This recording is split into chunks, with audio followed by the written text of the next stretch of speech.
Hello, hi, vanakkam.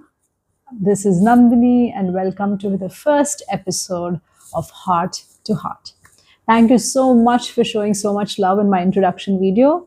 Honestly, it feels very, very reassuring. So, today, let's begin with an episode that happened as recently as last week. This episode is of a quiet one. It was a moment when I was taking a stroll through Kaban Park. For those of you who do not know, Kaban Park is like this huge park that's like the lung of Bangalore. It's a beautiful old park with a few trees dating even 100 years old, right? So the air was cool, the city was waking up, and the seasonal flowers were in their glorious bloom. So you can imagine how the park was.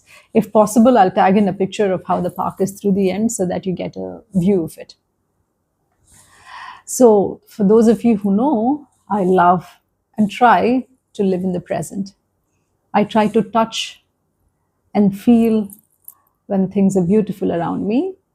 So, like often how we do, I reached out and picked a few flowers from the ground and tucked a few in my hair.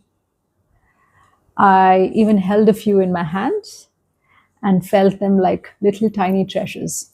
The whole moment was surreal. It was beautiful. Just then, an older man passed by.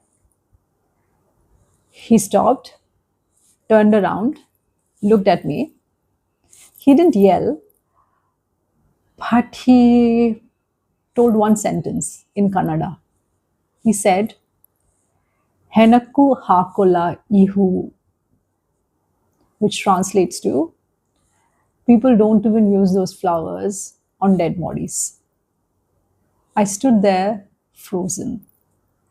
Not because I was offended, of course, I was taken aback, but in that split second, something deep struck me.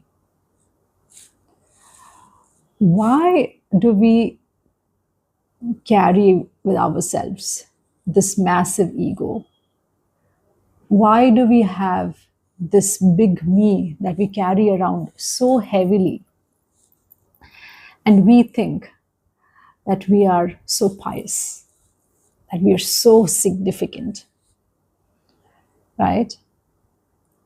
We think we are so special that even when we are dead, we need to be adorned by nature's beauty, right? But the truth is, you're dead. You're becoming ash. You're becoming a part of earth. You're returning to the soil. But your ego is so audacious. It dictates which flowers are worthy to even touch you, even when you're dead.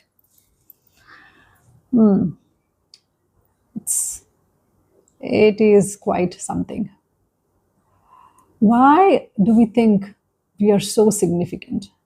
Why do we think that we deserve everything, including Mother Nature, when there is nothing that we can offer back? Why do we not realize that we are just a speck in this whole massive scheme of things, or in this massive thing called universe? And it got me thinking, and it held a mirror to my soul, asking one gentle question. Who do you think is more worthy? Your massive, audacious ego, or the silent flower? So, you tell me.